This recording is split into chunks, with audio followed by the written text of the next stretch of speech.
네, 안녕하세요. 반갑습니다. 다산애들 강사 남미스입니다. 자, 계속해서 동기 발전기 보도록 하겠습니다. 자, 이번 시간에는 전기자 권선법, 어떻게 동기 발전기가 감겨 있냐에 대해서 배울 건데, 자, 그거 배우기 앞서서 여러분들이 좀 용어를 아셔야 됩니다. 같이 간단하게 용어 정리를 해보도록 하겠습니다. 자, 미리 그림을 그려놨는데 동기 발전기를 그려놨어요. 잘 보시면 N극, S극, 2극인 거예요. 맞죠? 그리고 슬롯이 몇 개입니까? 하나, 둘, 숫자 적어놨죠? 총 18개의 슬롯이 있습니다. 그럼 첫 번째, 이 동기 발전기의 총 슬롯수는 몇 개인가요? 18개죠. 18개. 그래서 총 슬롯수는 18개다라는 걸 여러분들이 쉽게 알 수가 있겠네요. 자, 그 다음 극수입니다. 자, 우리는 극수를 영어 P로 나타내죠. 극수는 몇 개입니까? 2개죠. 하나, 둘, 2개입니다. 그래서 2극이다라고 이렇게 2극이다 이렇게 표현을 합니다. 다음 상수인데 이 상수는 M으로 나타내거든요.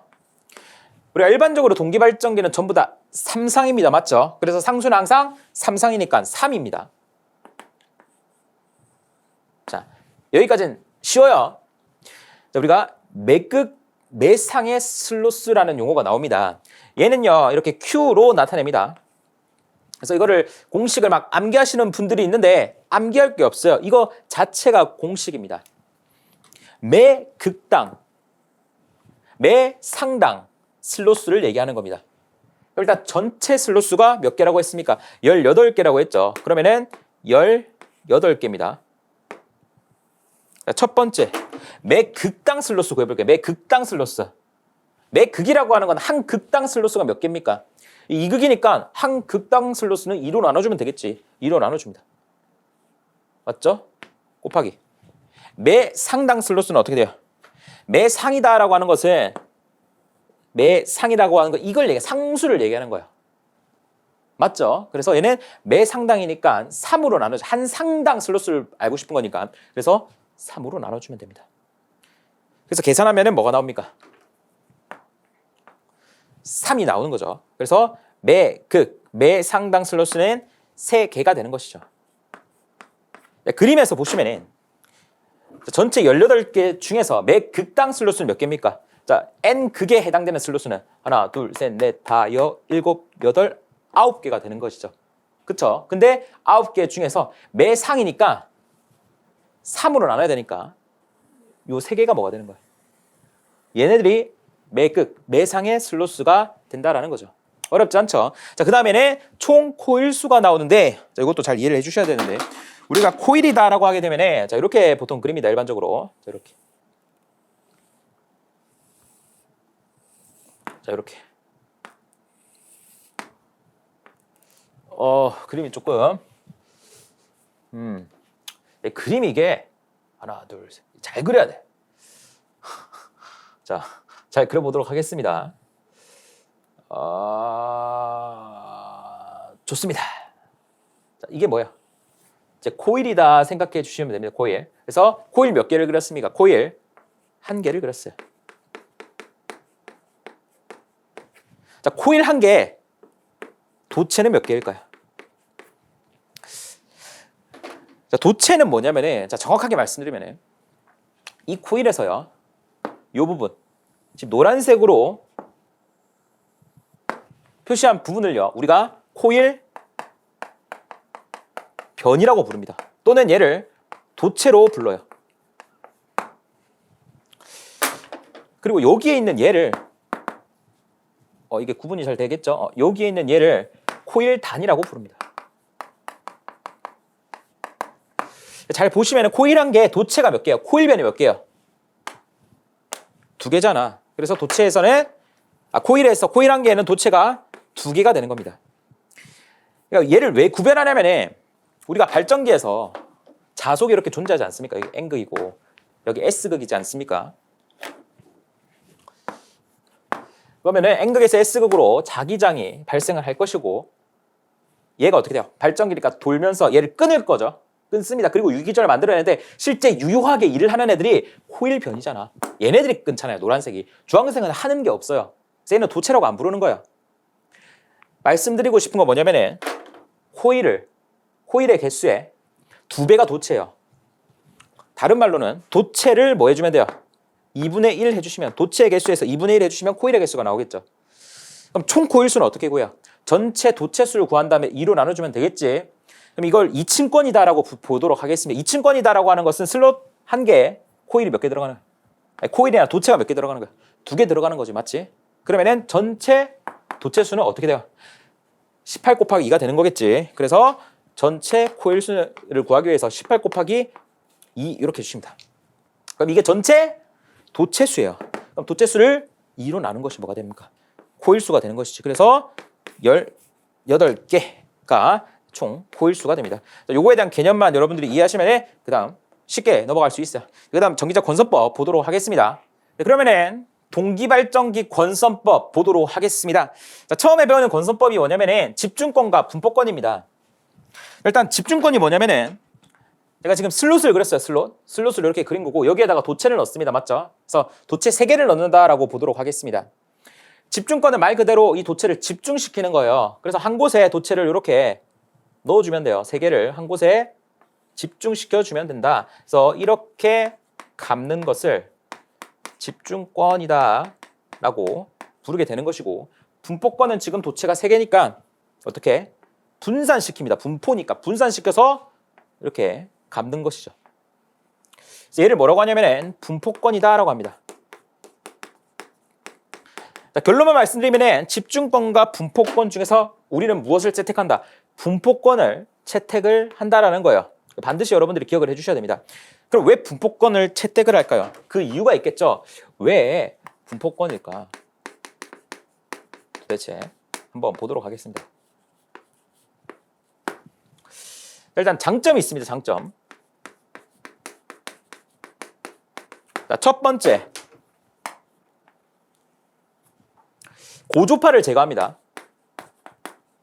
고조파, 뭐 3고조파, 5고조파 이런 애들이죠. 그러니까 안 좋은 애다라고 생각합니다. 생각하시면 됩니다. 고조파를 제거해서 쉽게 말해서 이러한 고조파 같이 안 좋은 성분들이 제거가 되었으니까 발전기에서 유기기전력을 만들어내죠. 근데 그 유기기전력의 파형이 이뻐요. 파형이 개선된다라고 표현을 하거든요. 그래서 파형이 어떻게 돼? 개선이 된다라는 겁니다. 네, 이러한 장점이 있고요. 자, 두 번째, 누설 리액턴스의 값이 감소가 됩니다. 자, 우리가 리액턴스다라고 하게 되면 뭐 회로 이론 시간 때 배웠지만 여기는 당연히 코일에 가는 겁니다. 유도성 리액턴스를 얘기하는 거예요. 그래서 XL이다라고 해서 J2의 오메가 L, 자 이렇게 나타내죠. J2의 오메가 L. 그러니까 L 인덕턴스 성분을 옴으로 바꾼 거죠. 그래서 J 오메가 L의 값이 작아진다라는 얘기예요. 왜 그런가 하면은 우리가 자기학 때 이러한 공식을 배웠습니다. 인덕턴스 L은 L분의 U의 SN제곱. 자, 기억 안 나셔도 괜찮아요. 여기 보시면은 이 L은요 감긴 권수비거든요. 권수비 제곱의 비례예요. 잘 보시면은 얘는 3개가 감겨 있죠. 그럼 3의 제곱 맞아요? 집중권은? 그럼 9입니다. 뭐가? 누설 리액턴스가. 얘는 한 개씩 감겨 있기 때문에 1의 제곱, 1의 제곱, 1의 제곱 더하면 3이잖아. 그러니까 분포권이 집중권보다 훨씬 더 누설 리액턴스가 작다라는 장점이 있죠. 이 공식 모르겠다 하시는 분들은 이렇게 생각해도 됩니다. L이 뭐라고 했어요? 코일이라고 했어요. 코일이라고 했죠. 근데 이 감긴 권선수가 이렇게 많아버리면 어떻게 돼? 당연히 L 값이 커지겠죠. 맞죠? 그래서 이 집중권은 많이 감겨 있기 때문에 L 값이 크다라는 거예요. 얘는 조금 감겨져 있으니까 L 값이 작아서 누설 리액턴스가 작다라는 장점이 있다라고 생각을 해주시면 됩니다. 그 다음 열발산을 고르게 한다라는 장점이 있죠. 열발산 고르게.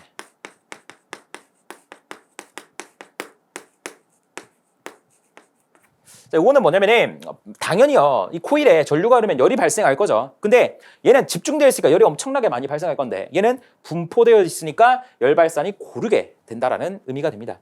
이게 장점이고요. 단점 보도록 하겠습니다. 단점도 있어요.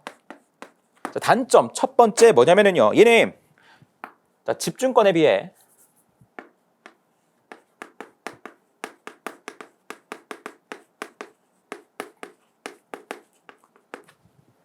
유기기전력이 발전기에서 만들어내는 유기기전력이 감소합니다. 몇 배만큼?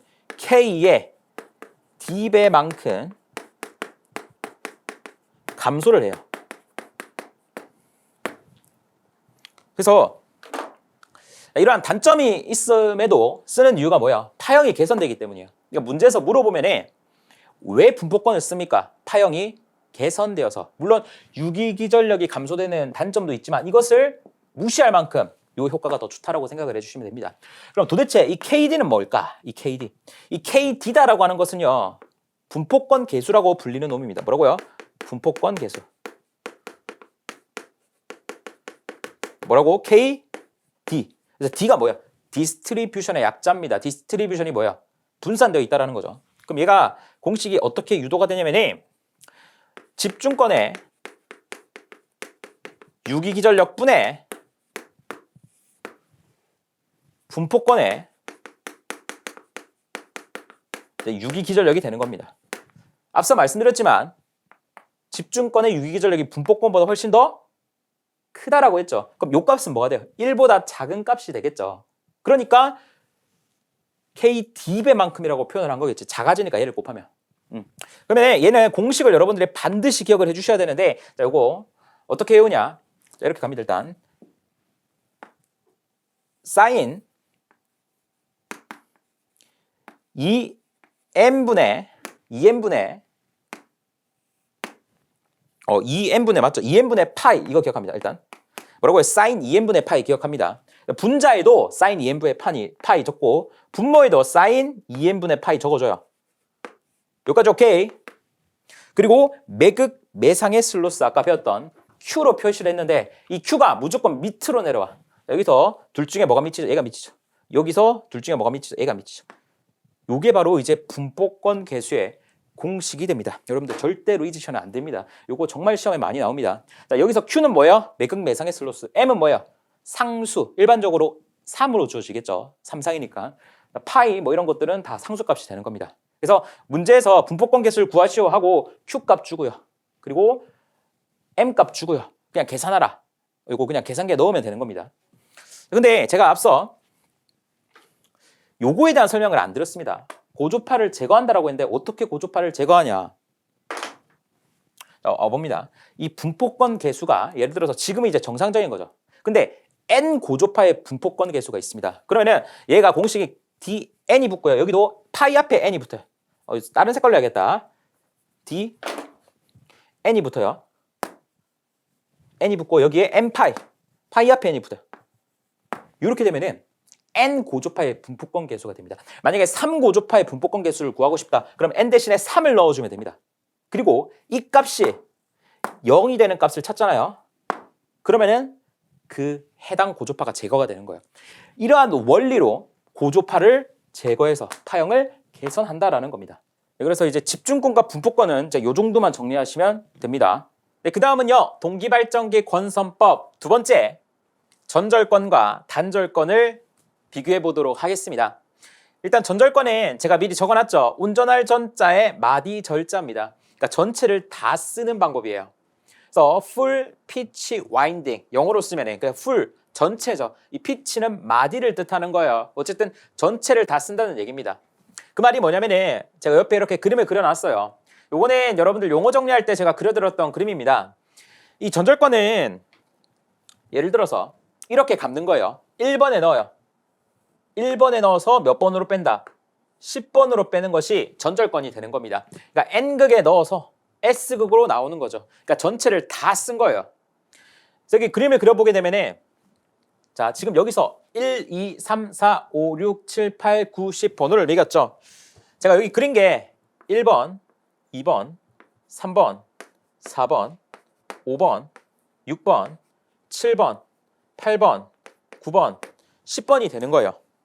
그러니까 보시면은 1번에서 넣어서 몇 번으로 빼낸 거 S극인 10번에서 빼낸 것을 우리가 전절권이다라고 부르게 됩니다.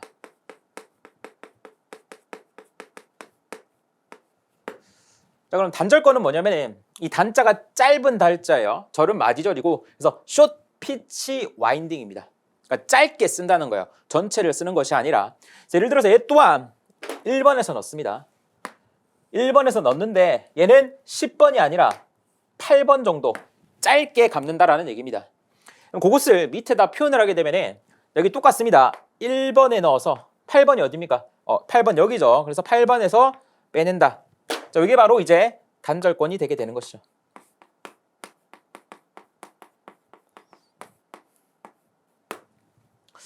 각각의 특징에 대해서 조금 더 보자면 일단 전절권 같은 경우는요.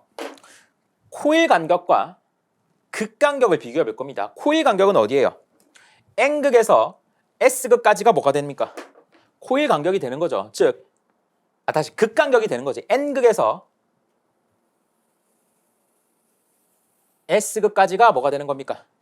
극 간격이 되는 것이고, 코일 간격은 1번에서 넣어서 10번이니까 결국 극 간격과 어떻습니까? 동일하다라는 것을 우리가 알 수가 있는 것이죠. 그래서 우리가 이 전절권 같은 경우는 코일 간격과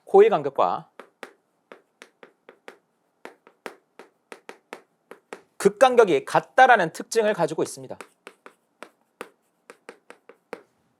그럼 전절권은 어떻게 될까요? 전절권의 극 간격은 얘랑 어차피 똑같죠. 극이 변하지는 않잖아. 극의 위치가. 그래서 극 간격도 이렇게 됩니다. 근데 코일 간격은 어떻게 돼요? 1번에서 나와서 8번까지. 이 경우에는 당연히 코일 간격이 극 간격보다 어떻습니까? 작아지게 되는 것이죠. 그래서 단절권은요. 코일 간격은 뭐보다 작다? 극 간격보다 작다라는 것이 특징이 되게 됩니다. 그러면은 이 동기발전기 건선법 이제 전절권, 단절권을 배우고 있는데 얘는 좀 특이하게 이 베타라는 상수가 나옵니다. 이 베타라는 개념을 여러분들 좀 이해해 주셔야 돼요. 이 베타라는 개념이 나오는데 이 베타가 의미하는 것이 뭐냐면은 극 간격분의 뭐가 되냐면은 코일 간격이 돼요.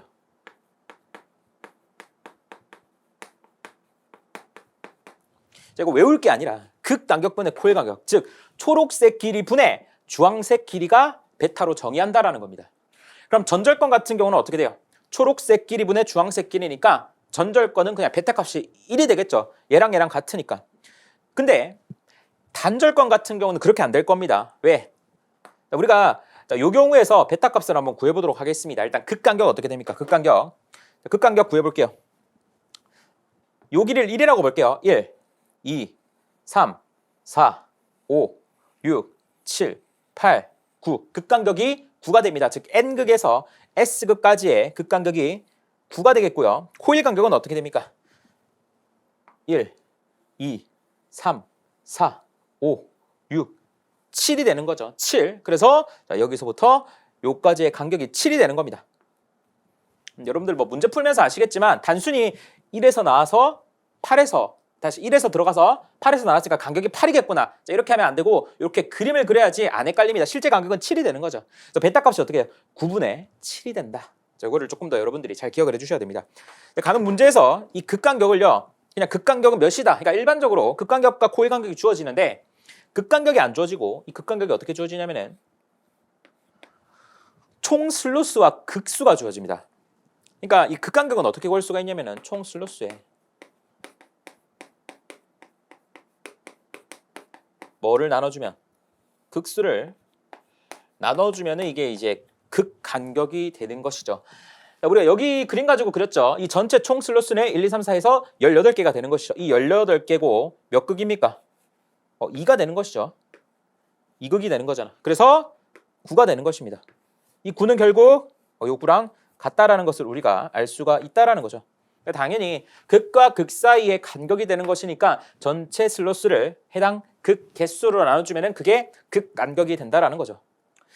그래서 이 개념을 여러분들이 절대로 잊으시면 안 되고, 자 결론적으로는요 둘 중에 뭐를 쓸까요? 단절권을 씁니다. 단절권. 자, 요거를 쓰게 된다라는 겁니다. 우리가 동기계에서는.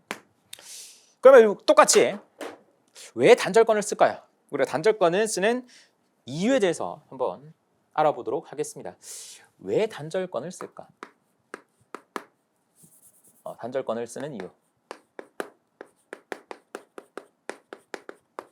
Why?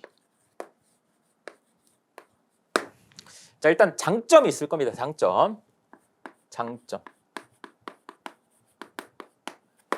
여러분들이 이전에 집중권, 분포권 배웠을 때 분포권을 사용하는 이유 기억하시면 그대로 갈 수가 있어요. 자, 얘도 고조파를 제거할 수 있어요. 자, 고조파를 어떻게 한다? 제거를 합니다. 그래서 이쁜 유기기전력을 만들 수가 있죠. 그래서 파형을 계산할 수 있다. 요거에 대한 이유는 조금 이따 설명을 드리도록 하겠습니다. 그래서 두 번째, 동량이 감소합니다. 동량이 감소하고 그리고 기계의 크기가 감소한다. 이게 뭐냐면은 전절권을 쓰면은요 1번부터 10번까지 그러니까 1번에서 넣어서 10번으로 빼야 되니까 그 길이가 길잖아. 그러니까 써야 될 동량이 많겠죠. 근데 단절권은 짧기 때문에 동량도 적고 그렇기 때문에 기계 크기도 작아진다라는 장점이 있는 것입니다. 장점은 이렇게 되는 거고요. 자, 단점 보도록 하겠습니다. 단점. 자, 단점. 자, 단점도 앞에서 배운 거랑 마찬가지입니다. 이 친구 같은 경우도요. 전절권에 비해서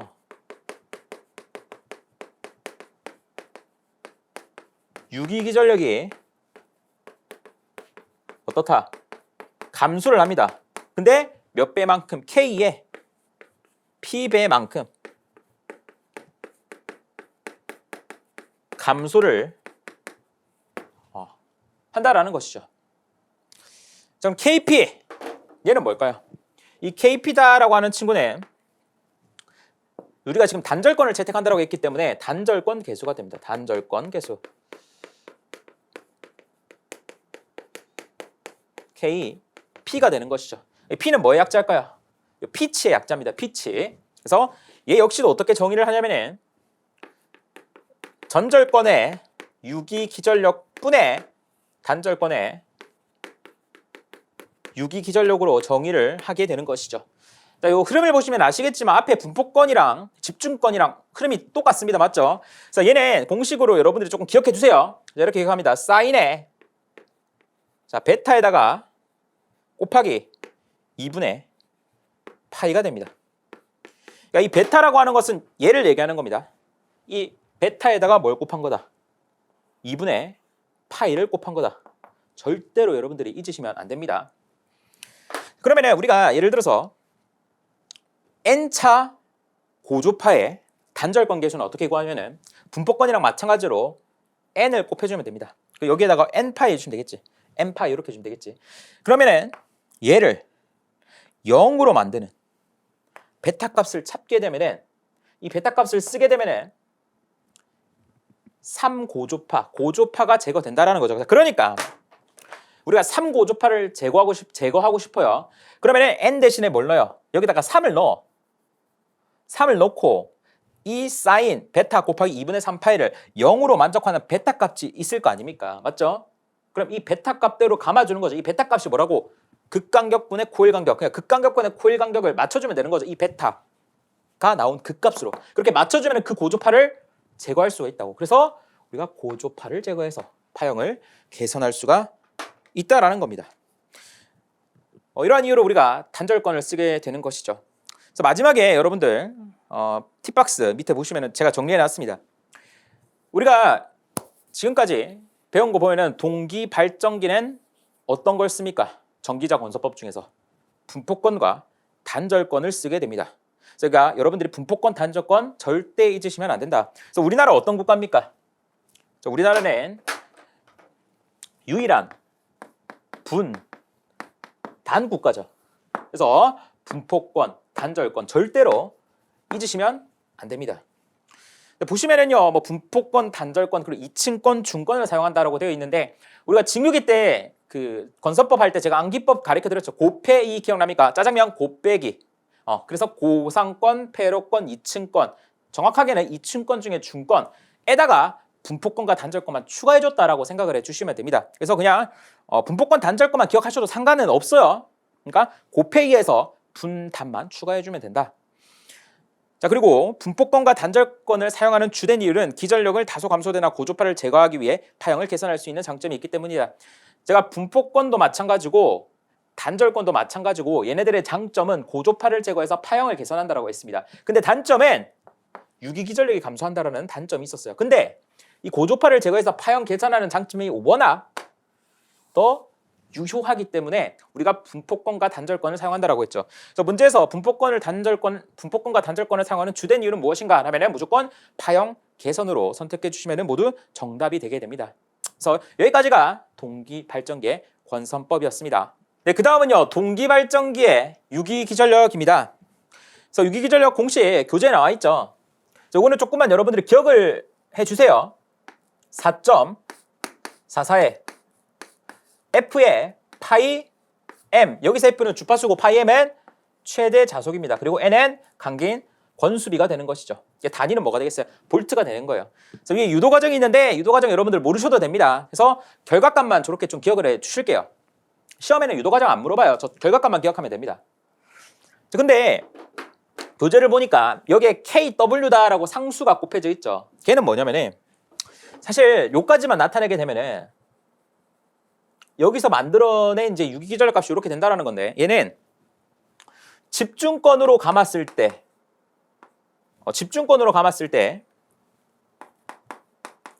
의 유기기전력입니다. 그리고 전절권으로 감았을 때 유기기전력 값이 되는 것이죠. 근데 우리가 집중권과 전절권 안 쓰고 뭘 씁니까? 분포권과 단절권을 쓰잖아요. 그렇죠. 그렇기 때문에 여기에다 뭘 해줘야 되냐면은 첫 번째 분포권 개수를 곱해줘야 되고요. 두 번째 단절권의 개수를 이렇게 곱해주셔야 됩니다. 여기서 KD다라고 하는 것은 앞에서 배웠겠지만 집중권 유기기전력분의 분포권 유기기전력이었죠. KP는 뭐였죠? 전절권 유기기전력분의 단절권 유기기전력이지 않았습니까? 맞죠? 그래서 얘네들을 곱하게 되면 집중권 유기기전력 날아가서 분포권 유기기전력이 남는 것이고 전절권 유기기전력 날아가서 단절권 유기기전력이 남는 것이죠. 자, 이렇게만 해야지만이 우리가 분포권과 단절권을 썼을 때 동기발전기의 유기기전력 공식이 되는 겁니다.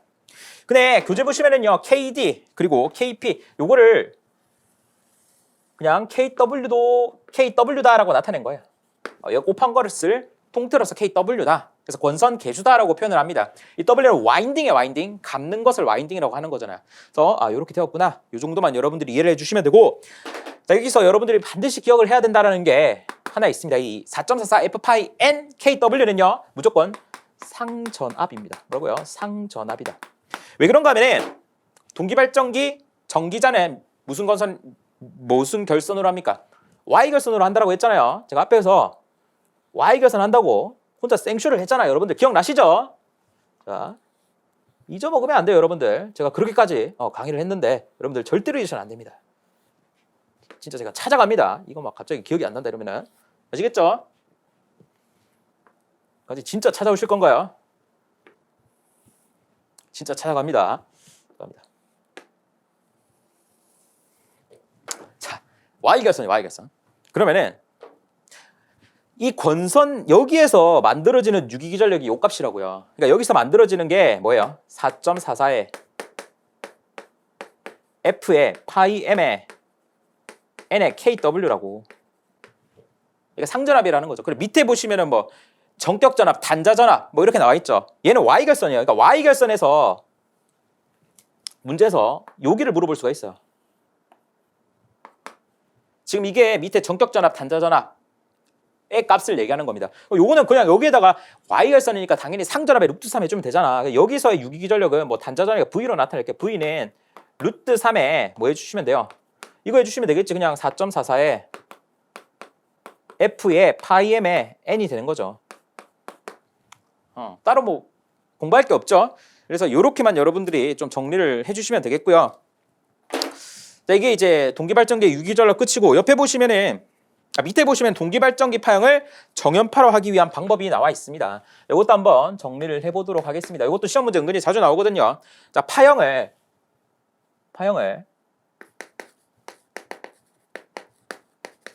어떻게 정연파로 하고 싶다. 자, 1번. 자, 일단은 매극매상의 슬로스.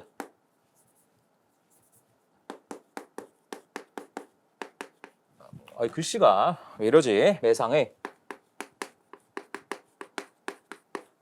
슬로스.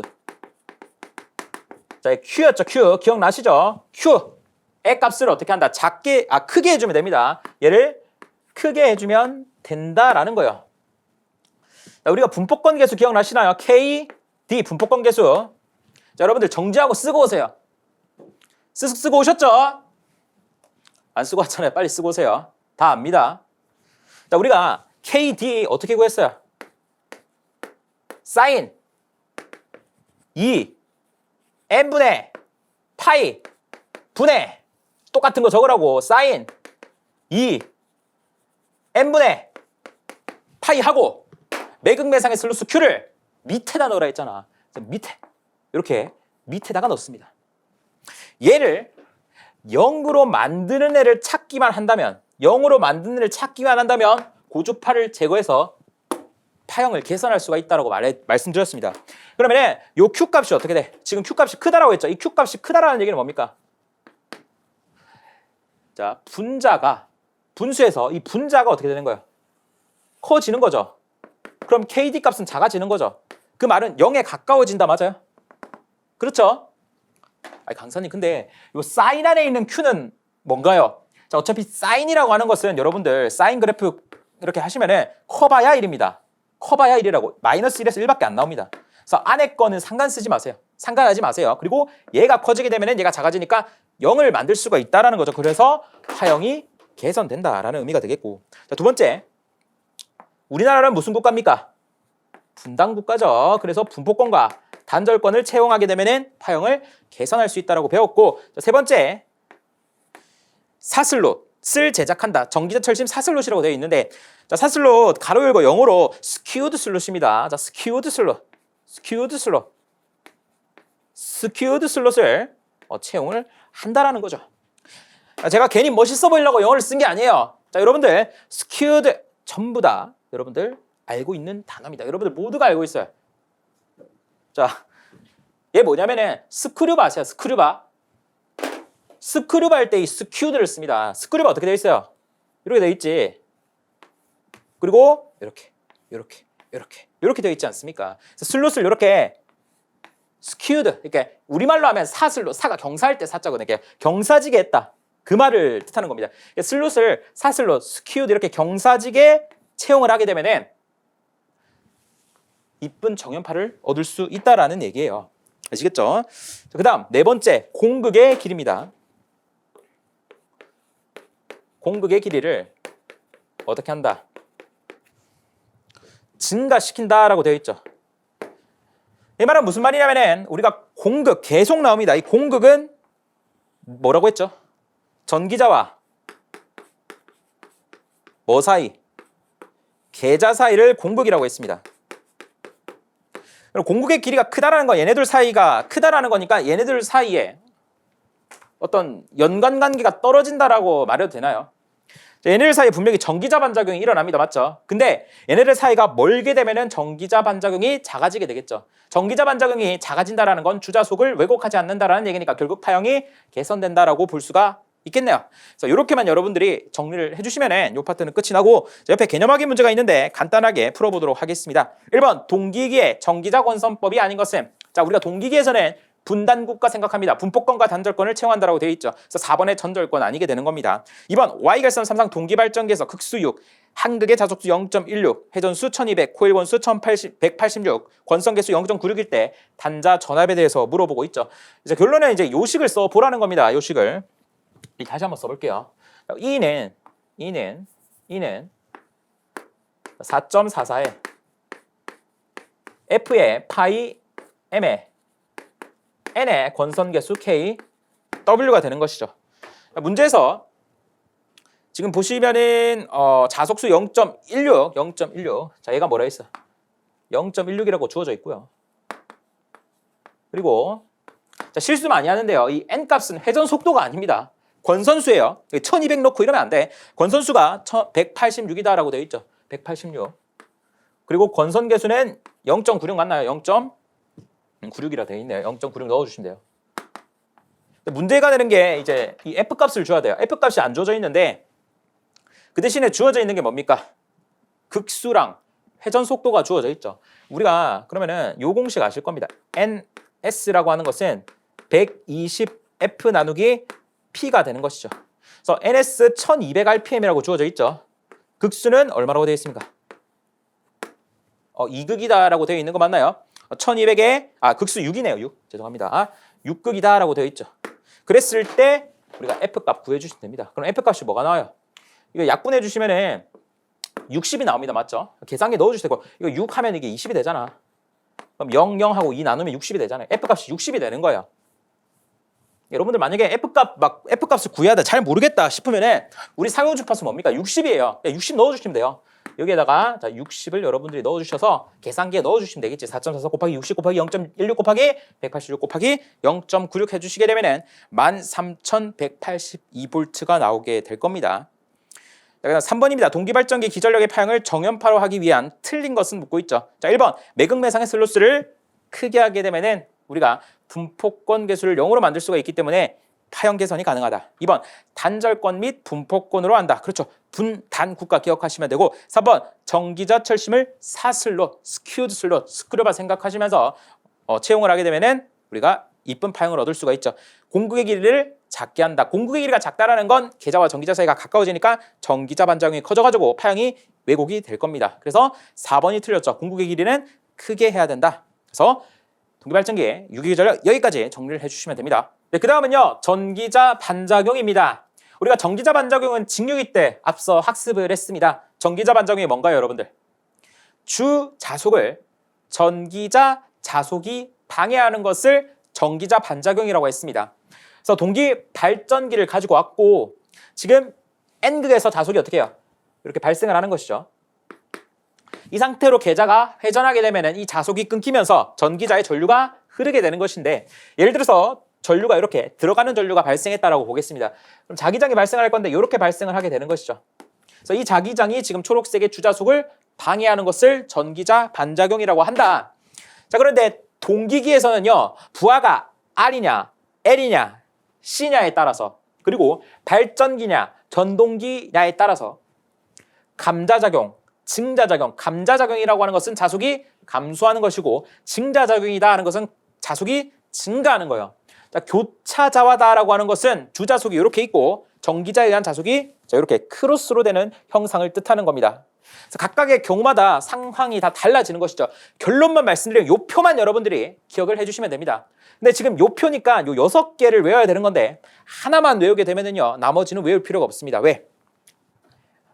L과 C는 반대예요. 맞죠? 발전기와 전동기는 반대가 됩니다. 자, 그러니까 우리가 C부하일 때 증자작용이다. 어디에서? 발전기에서. 요거 하나만 외우면은 발전기에서 L은 뭐가 됩니까? 얘랑 반대니까 감자작용이 되는 것이죠. 전동기는 얘랑 완전히 반대니까 L에서 감자였다면 발전기에서 감자였다면 전동기는 증자가 되는 것이고 발전기에서 C일 때 증자였다면 전동기에서는 감자가 되는 것이죠. R부하는 그냥 교차자와 완전히 똑같다라는 거예요. 그럼 지금부터 하나만 외워보도록 하겠습니다. 자, 오해하지 말고 들으세요. 진짜 이 외우는 게 너무 쉽지 않아요. C, 발, 증자 쉽지 않습니다. 뭐라고요? C, 발, 증자. 자, 여러분들 오해하지 마시고 저희는 이제 공부 중입니다. 앞자만 딴 거예요. 제가 뭐 이상한 말 하는 게 아니죠. 시, 발, 증, 자 기억합니다. PD님 눈빛이 흔들리는데 자, 이상한 거 아니에요. 자 다시 뭐라고요? 시, 발, 증, 자. 그러면은 C부하에서 발전기는 증자작용이다. 이렇게만 기억하시면은 L부하에서 감자작용이 되겠지. R은 그냥 교차자화작용이 되는 것이고 전동기면은 이게 반대로 갑니다. 감자, 얘는 증자. 자, 교차는 교차 이렇게 되는 것이죠. 그래서 여러분들이 자, 문제 풀 때 또 유의해야 되는 게 뭐냐면은 여러분들이 C, 발, 증자. 자, 요거는 잘 기억을 하시는데 문제를 잘 읽으셔야 됩니다. 만약에 C부하고 발전기다. 전기자 반작용은 어떻게 됩니까? 증자작용인데 문제에 따라서 C부하다. 전동기다. 그러면 감자예요. 이거 실수 많이 하십니다. 그냥 C 보고 바로 증자 이렇게 막 신나가지고 하시는 분들이 있는데 자, 이런 것들 반드시 유의하셔야 된다. 조금만 더 자세하게 들어가면은 여기 횡축 반작용, 직축 반작용 이런 말이 있죠. 이게 무슨 말이냐면은 자, 직축 반작용이라고 하는 것은 우리가 주자속이 지금 보시면은 자, 요 방향이라고 해보도록 하겠습니다. 그러면 증자나 감자가 되려면은 전기자에서 만들어내는 자속이 요렇게 되던가 아니면은 요렇게 되던가 해야겠지. 자, 요렇게 되면은 증자고 요렇게 되면은 감자가 되는 것이죠. 잘 보시면은 직축이잖아. 얘가 자속과 직각이 아니라 같은 방향을 직축이라고 하는 것이죠. 그래서 감자작용과 증자작용은 직축이라고 표현을 하는 것이고 횡축이다라고 하는 것은 제가 아까도 말씀드렸지만 교차작용이죠. 그래서 이게 가로횡점이다. 그래서 이 주자속과 어떤 방향? 가로 방향으로 발생을 한다라는 것이죠. 아시겠죠? 그래서 이렇게만 좀 기억을 해두시고 뭐 추가적으로 문제에서 이런 걸 물어봅니다. 전기자 전류가 I다라고 합니다. 그리고 나서 R 부하일 때 전기자 반작용에 관여하는 전류는 얼마인가 뭐 이렇게 나와요. 이게 무슨 말이냐면은 R 부하는 유효분 맞나요? 유효분? 우리가 유효분이라고 배우죠. 그래서 유효 전력이다 하면은 VI 코사인 세타 기억나십니까? 그래서 R 부하는요. I 코사인 세타로 나타내요. 자, L 부하와 C 부하는 무효분입니다. 무효분은 무조건 사인이 붙어요. 그래서 I 사인 세타다. 얘도 I 사인 세타다. 그래서 문제에서 만약에 R 부하의 전기자 반작용에 관여하는 값을 물어본다라고 하면 무조건 코사인 세타 찍어줍니다. LC는 무효분이니까 사인 세타를 여러분들이 선택해 주시면은 모두 정답 처리가 될 겁니다. 여기까지만 하시면은 전기자 반작용은 끝이 나게 됩니다. 네, 그 다음은 상간 접속입니다. 이 상간 접속은 뭐냐면은 상과 상 사이의 접속을 얘기하는 거예요. 그러니까 이게 상할 때 상전합할 때 그 상이고 이 간이 사이 간자입니다. 그러니까 상과 상 사이의 접속을 의미한다. 그래서 보시면은 상간 접속의 종류 6가지가 나오거든요. 6개만 여러분들이 정리를 해주시면 됩니다. 근데 이거 암기하는 거 아닙니다. 제가 밑에 표를 수록했는데 이 표를 암기하라는 게 아니라 이해하고 확인하라고 그냥 해놓은 거예요. 절대 외우면 이거 끝이 없습니다. 그러니까 절대로 외우면 안 되는 거예요. 자, 그러면은 이거를 풀기 위해서 우리가 하나 알아야 됩니다. 우리가 피상정력 P는 어떻게 구합니까? 자, 루트 3에 우리가 이걸 잘 기억해 주셔야 돼요. 루트 3에 곱하기 우리가 피상전력을 구할 때 뭐 유효전력, 무효전력 상관없습니다. 앞에 루트 3이 나왔잖아요. 루트 3이 나오면 뒤에 무조건 선간전압입니다. 선간전압. 곱하기 무슨 전류? 선전류입니다. 선전류.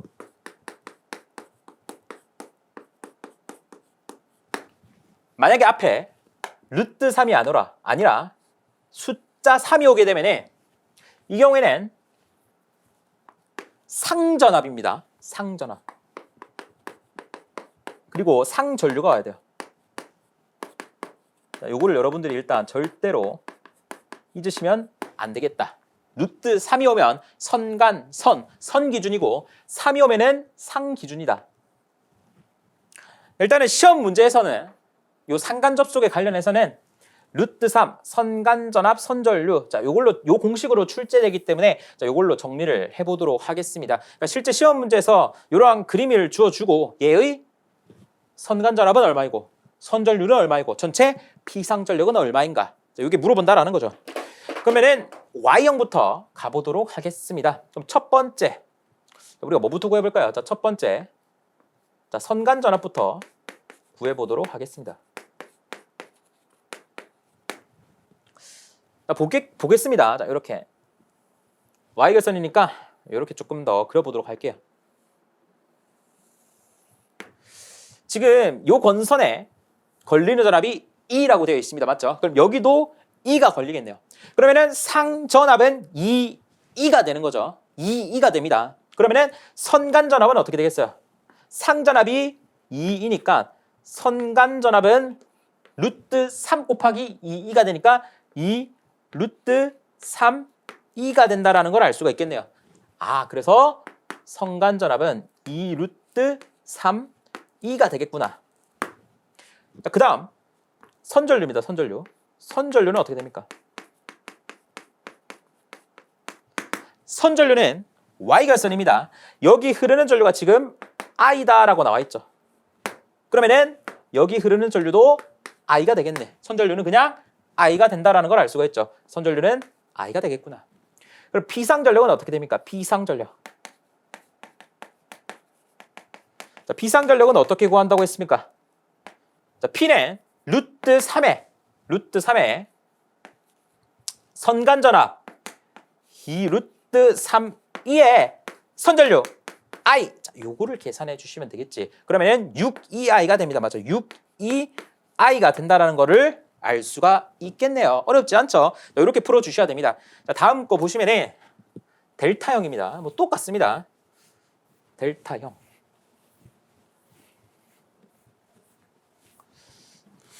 자, 얘도 델타니까 그래도 이렇게 좀 그려줄게요. 여러분들 이런 식으로 A상, B상, C상. 자, 얘도 똑같이 선간전압 구해보도록 하겠습니다. 이 권선에 걸린 전압이 2죠. 그럼 여기도 2이기 때문에 상전압이 2가 되는데 델타는 상전압이나 선간전압이나 똑같죠. 그래서 2가 됩니다. 2. 선전류는 어떻게 됩니까? 자, 여기 흐르는 전류가 I죠. 상에 흐르는 전류가 I가 되는 것인데 상전류가 선으로 나가게 되면 델타 결선에서는 루트 3배가 된다. 자, 여러분들 다 회로 이론 시간 때 배웠던 겁니다. 루트 3I가 된다라는 거죠. 비상전력은 루트 3의 선간전압에 선전류를 곱해 주시면 되겠지. 그래서 얘도 하면은 6EI가 나오겠네. 6EI가 나온다라는 것을 우리가 쉽게 알 수가 있겠네요. 끝이에요. 자, 그 다음 거 보도록 하겠습니다. 지그재그 Y형. 뭐 지그재그가 됐든 뭐가 됐든 똑같습니다. 아, 이거 괜히 지었네. 자, 죄송합니다. 자, 다시 갑니다. 요 경우에도 뭘 하겠다. 우리가 선간전압과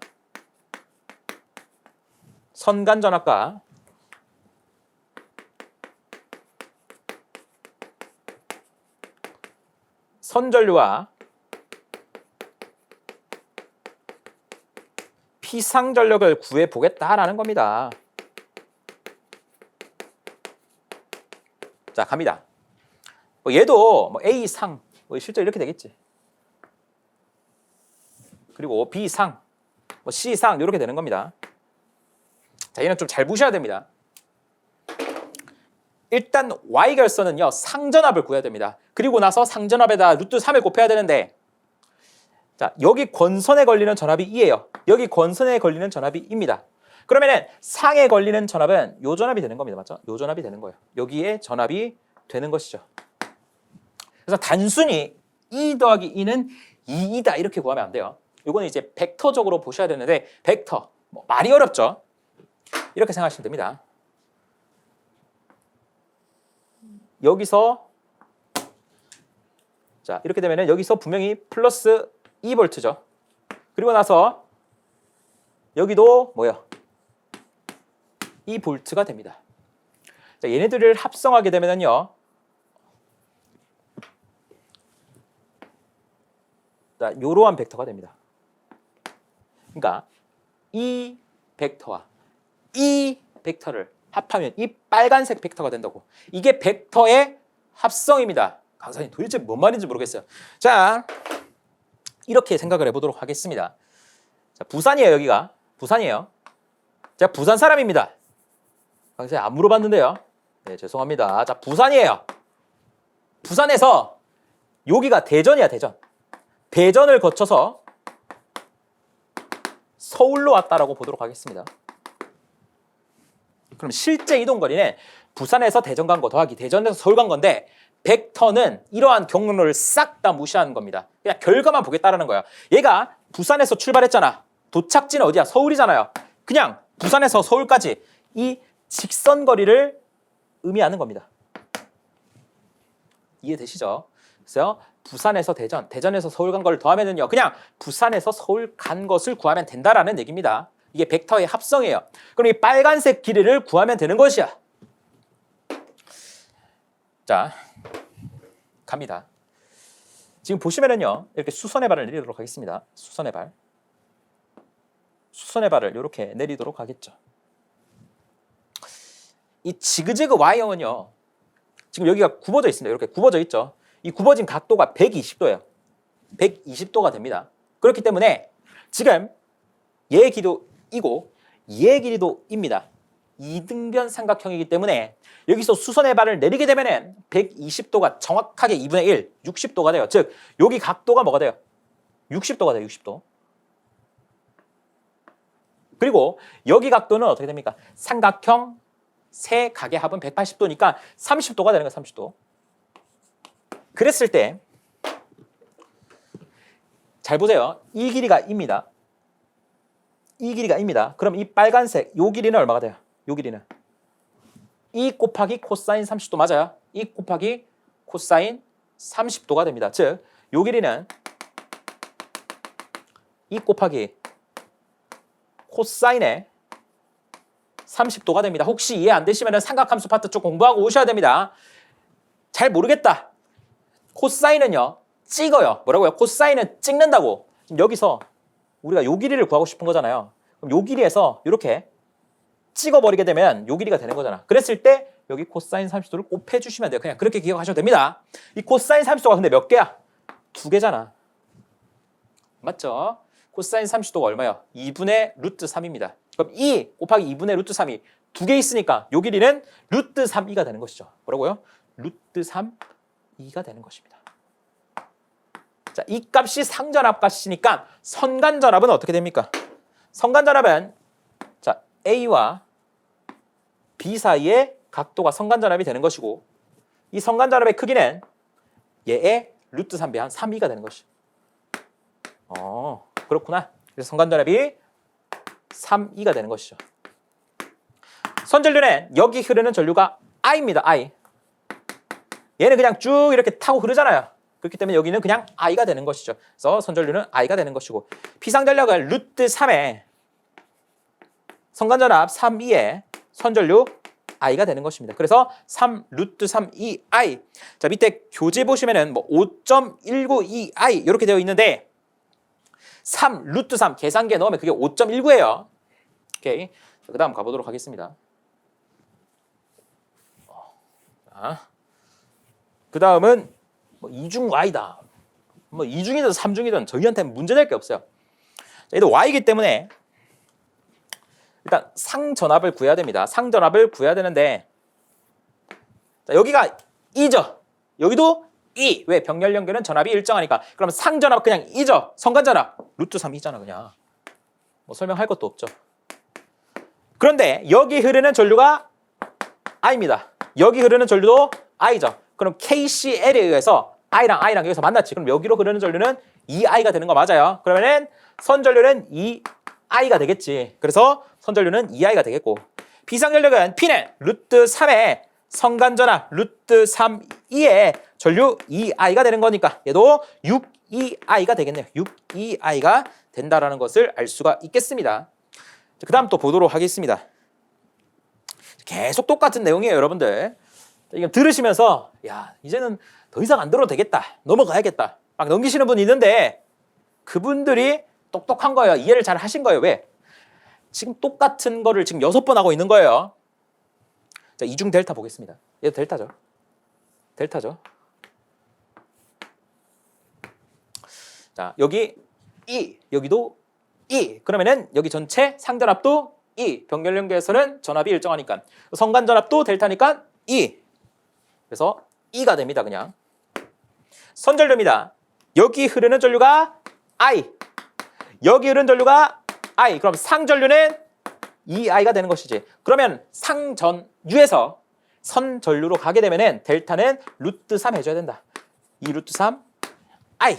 그래서 이 경우에는 2 루트 3 I가 되는 것이고 두 개 곱하면은 루트 3에 2에 곱하기 2 루트 3 I 이렇게 해주시면 되겠죠. 그래서 계산하시면 얘도 6 2I가 나온다라는 걸 알 수가 있겠네요.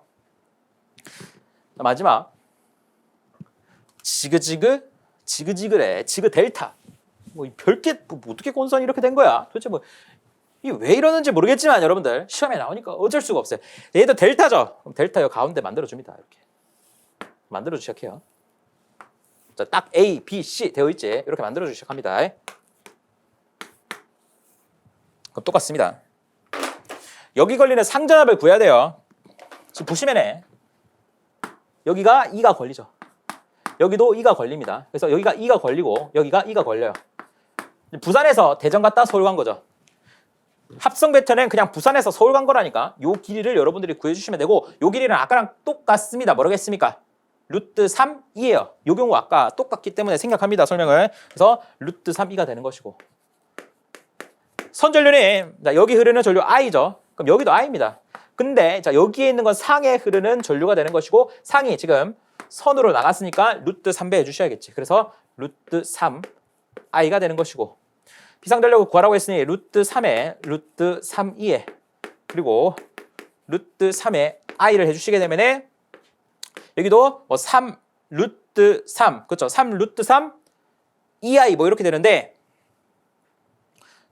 요것도 이제 3 루트 3 아까랑 똑같습니다. 계산기에 넣으시면 5.19가 나오게 되는 것입니다. 그러니까 이 파트는 여러분들이 절대로 암기를 하시면 안 되는 파트죠. 그래서 한번 쭉 정리해 주시고 이제 마지막 표는 여러분들 확인하라고 넣은 거고 개념하기 문제 보시면은요 이제 두 문제가 나오는데 요거 옆에 있던 거 그대로 여러분들 아시면 풀 수 있는 문제니까 여러분들 한번 스스로 풀어보면 될 것 같습니다. 자 그래서 이번 시간은요 여기까지 하도록 하겠습니다. 강의 수강하시느라 정말 고생 많으셨습니다. 수고하셨습니다.